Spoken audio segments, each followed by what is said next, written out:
Sejam bem-vindos ao Simplificando Conceitos Contábeis e Fiscais. Nesse programa você vai entender de forma simples todos os conceitos contábeis e fiscais mais utilizados. Eu sou Tânia e esse é nosso primeiro encontro, nosso primeiro episódio, nós vamos conversar sobre balanço patrimonial. Então, o que é o balanço patrimonial?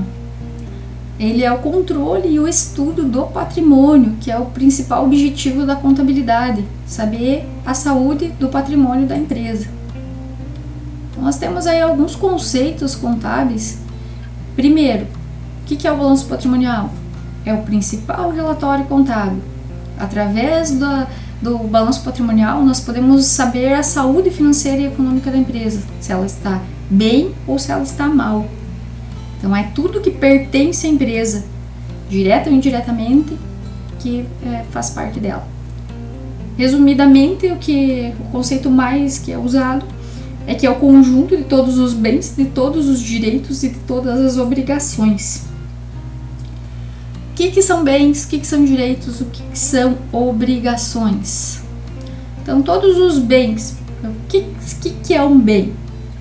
Então, um bem é aquilo que contabilmente tem valor econômico e que eu posso transformar em dinheiro rápido. Por exemplo, minha conta caixa. Aqui, ó, eu coloquei aqui no material para vocês verem. É tudo que está sobre a posse da empresa e sobre o domínio dela. Então, a conta caixa é o dinheiro que está lá na gaveta. Vamos pensar na conta do caixinha mesmo, na gaveta. Então, tá sobre a posse da empresa? Tá. Tá sobre o domínio da empresa? Também. Beleza, então a gente já tem aqui um conceito sobre bem. Tudo que está sobre a posse e sobre o domínio. O que são os direitos da empresa? Então, é tudo que está sobre a posse, mas está sobre o domínio de outras pessoas. Por exemplo, a conta bancária. A conta bancária é da empresa? É da empresa. Ela está sobre o domínio da empresa? Não. Ela está sobre o domínio do banco. Então, a gente já tem um conceito também de todos os direitos da empresa. O que são? É sobre a posse dela, mas não está sobre o domínio. E o que são obrigações?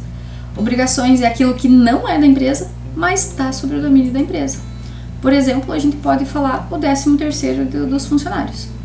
É da empresa? Não. É um direito do funcionário. Então, ele tem direito a 1/12, né? Um 12 por mês, referente que vai ser ao seu 13º.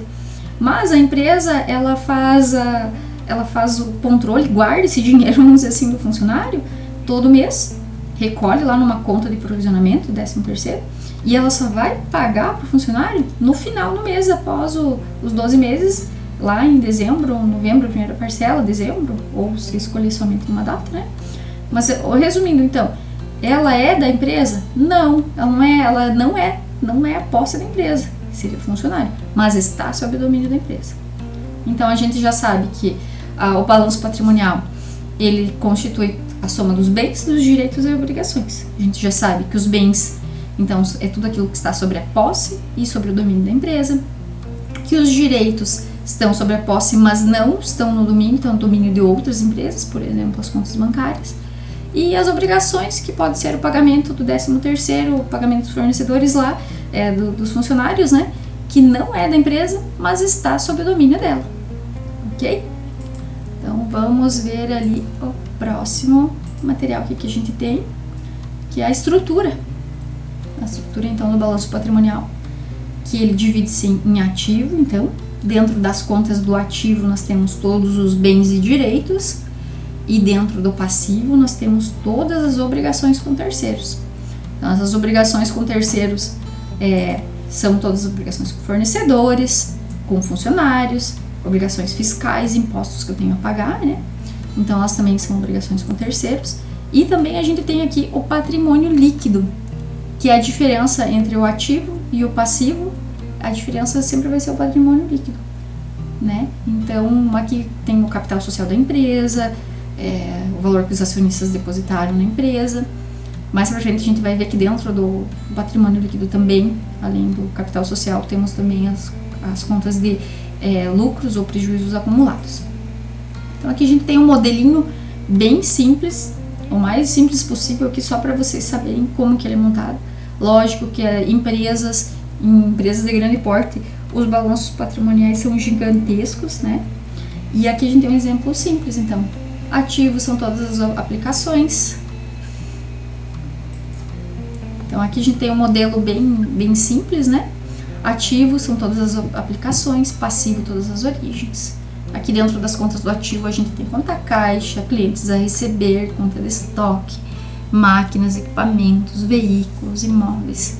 Dentro da conta do passivo, que são as origens, nós temos os fornecedores, os salários a pagar, as obrigações fiscais, o patrimônio líquido. E dentro do patrimônio líquido nós temos o capital social e a conta de lucros ou prejuízos acumulados. Pessoal, partidas dobradas. Então, como que a gente vai alimentar o balanço patrimonial lá atrás, né? As contas do ativo e as contas do passivo. Através dos lançamentos contábeis que são feitos através de partidas dobradas. Contabilmente, então, partidas dobradas, o que isso significa? Que para cada valor lançado a débito, obrigatoriamente tem que ter o mesmo valor lançado a crédito. E esses valores podem ser um valor a crédito, 2 a débito, ou 1 a débito e vários a créditos. O que interessa é para cada origem tem que ter uma aplicação. Cada conta devedora precisa ter uma conta credora. Então, isso são partidas dobradas. Aqui a gente tem, então, só para mostrar para vocês, que também nunca vai mudar, tá? As naturezas do grupo de contas de ativo, passivo, despesas e receitas. Então, o ativo, a gente já conversou antes, então as contas do ativo, contas do ativo são devedoras, contas do passivo são saldos de contas natureza credora, as contas de despesas, elas são devedoras e as contas de receita são contas credoras. Então, para ela aumentar, vamos lembrando, então, ativo, conta devedora, para ela aumentar, a gente tem que debitar. Contas do passivo, a natureza delas são credoras, para elas aumentarem, a gente vai acreditar. Então, para elas diminuírem as contas do ativo, só são devedoras, para elas diminuírem, a gente faz um lançamento a crédito. E as contas do passivo, que são credoras, para elas diminuírem, a gente vai fazer um lançamento a débito. Da mesma forma com as contas de despesas e as de receitas. Então, conforme a natureza delas, a gente faz o lançamento para aumentar conforme a natureza e para diminuir o lançamento contrário do que é a natureza delas. Ok? Então, vamos conceituar aqui ativo bem resumidamente. O que são ativos? É o conjunto de todos os bens e todos os direitos que a empresa tem. É a parte positiva da empresa. Que mais que nós podemos aqui? Possui valor econômico, ela pode ser convertida em dinheiro, proporcionando ganho para a empresa, venda de estoque, venda de veículos, né? São todas a parte positiva que a empresa tem. Então, é a parte positiva da posição patrimonial, da entidade, onde os recursos foram aplicados, onde representa todos os benefícios presentes e futuros para a empresa. Então, além da conta caixa, que é uma conta que a gente tem ali, dentro da conta do ativo tem clientes a receber, então pode receber logo ou pode demorar para receber. Então, são contas que elas são valores econômicos que ela tem agora ou que ela tem futuramente para receber. Ok? Então, o ativo, ele se divide, tem mais uma divisão dentro dele, uma subdivisão, que é entre ativos circulantes e não circulantes. O que diferencia isso, pessoal? Se é circulante ou não circulante? É o período contábil. O período contábil são 12 meses. Então, o que a gente diz quando é um ativo circulante, ou mais pra frente a gente vai ver o passivo, o que ele é? Circulante ou não circulante? É circulante, está dentro dos primeiros 12 meses. Não é circulante, é a partir dos 12 meses, daí é a longo prazo. Então, o ativo circulante, vamos mensurar ele assim como sendo um bem ou direito que pode ser convertido em dinheiro em um curto prazo de tempo dentro do ano fiscal da empresa, 12 meses. Nós temos exemplo de ativo circulante, algumas contas que são sempre as mesmas: disponibilidades, créditos, estoques, outros créditos, despesas antecipadas. Vamos passar aqui para o ativo não circulante. Como eu já falei antes, então, são todos os bens e direitos que podem ser transformados em dinheiro a partir de 12 meses. A gente tem algumas contas, né, que são também fixas ali, realizável a longo prazo, contas de investimento a partir de 12 meses, imobilizado, intangível, ok? Aqui a gente também vai conversar a respeito de contas que podem reduzir o ativo. E o passivo também, tá, pessoal? Então a gente tá vendo sobre contas do ativo, mas eu já vou falar aqui para vocês. Elas também são chamadas de contas retificadoras. Qual que é a finalidade de uma conta redutora do ativo ou uma conta retificadora? Retificadora ela vai corrigir algum lançamento. Então as contas redutoras, elas são contas que, embora apareçam num determinado grupo, ativo ou passivo, ela tem saldo contrário. Elas têm saldo contrário à natureza daquelas contas. Então, uma conta redutora do ativo, se ela vai corrigir algum valor, e a natureza das contas do ativo são devedoras, então as contas redutoras do ativo, que eu possa vir a ter, elas vão fazer lançamento a crédito, para elas diminuírem aquele valor lá, nas contas do ativo, para corrigirem algum valor de algum saldo de conta. Da mesma forma, a gente vai ver para frente o passivo, contas redutoras do passivo, que tem saldo credor, a gente vai fazer lançamento a débito, para poder corrigir o saldo daquelas contas lá do passivo. Então, aqui a gente tem algum modelo de algumas contas do ativo, que são provisão para crédito e liquidação duvidosa, provisão para ajuste do valor do mercado, depreciação, exaustão, amortização, né? Geralmente a gente usa a depreciação aqui. A depreciação é uma das contas mais usadas aqui como retificadoras do ativo, porque eu tenho um bem, ele tem um valor X, comprei ele por um valor de 100%, e ele vai depreciando, fazendo sua depreciação mês a mês, aprovisionamento dela, né, para corrigir o valor desse meu bem no final. Então, logicamente, essa conta de depreciação é uma conta retificadora, uma conta redutora do ativo. Então, agora vamos ver conceituar passivo de uma forma bem simples também, ok? Então, passivo é onde nós encontramos o conjunto de obrigações com terceiros, ou seja, todos os créditos que foram concedidos à entidade, à minha empresa. Então, todas as compras que eu fiz, né, que alguma empresa concedeu para mim como crédito, é a parte negativa da posição patrimonial e identifica a origem dos recursos aplicados. Ou seja, se eu comprei um material para mim aplicar na minha empresa, eu comprei de um fornecedor, então vai representar a origem, né, para quem que eu estou devendo esse material aí, para mim comprar um produto, para mim revender para minha empresa. Então ele resume-se sendo a origem, né, ele é a origem dos recursos que eu apliquei. Então dentro do passivo total, que a gente chama assim passivo total, a gente compreende o conjunto de todas as obrigações da entidade e também do patrimônio líquido. O patrimônio líquido é uma outra subdivisão que a gente tem dentro do passivo, onde lá a gente vai ver um pouquinho para frente aí, onde que se divide, onde que a gente são todos o capital inicial da empresa, onde os sócios fizeram um montante para abrir a empresa, ou onde vão estar todas as contas de lucro ou prejuízo acumulado. Da mesma forma que o ativo ele é dividido entre circulante e não circulante, então no passivo a mesma coisa, tá? Então o que é um passivo circulante? Ele é uma exigibilidade do meu fornecedor de eu pagar ele dentro do período contábil de no máximo 12 meses, tá? Então, nas contas de fornecedor, obrigação com funcionários, obrigações fiscais, o que eu devo dentro do período de 12 meses, ele está considerando dentro do passivo circulante. E também o passivo não circulante, então, é ao contrário disso, é tudo o que não é circulante e é uma obrigação a longo prazo, maior do que 12 meses. Então, o exemplo mais clássico que a gente tem aqui, pessoal, aqui ó, é um empréstimo de 5 anos. Então, o primeiro ano, os primeiros 12 meses, ele vai estar dentro do passivo circulante, que são os valores que eu tenho do empréstimo, por exemplo, né, investimento e tal. Eu vou pagar dentro dos primeiros 12 meses e as outras 4 anos que eu vou ter que pagar para frente, então ele vai estar no longo prazo.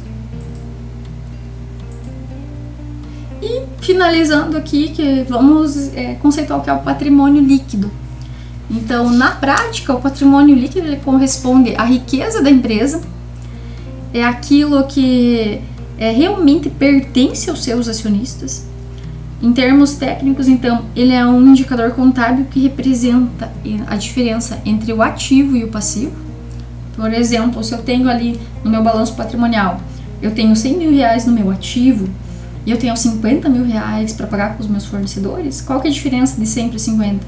50 mil. Então, onde que é essa diferença do patrimônio líquido? Se eu tenho um total de passivo 50 mil, total do ativo 100 mil, a diferença está ali dentro do patrimônio líquido. O patrimônio líquido é todo o capital social da empresa, o valor que os sócios integralizaram para abrir essa empresa e também o valor de todos os lucros ou prejuízos que foram somados nesse período. Então, esse é o patrimônio líquido, é o que tem de líquido fácil para mim pegar ali dentro.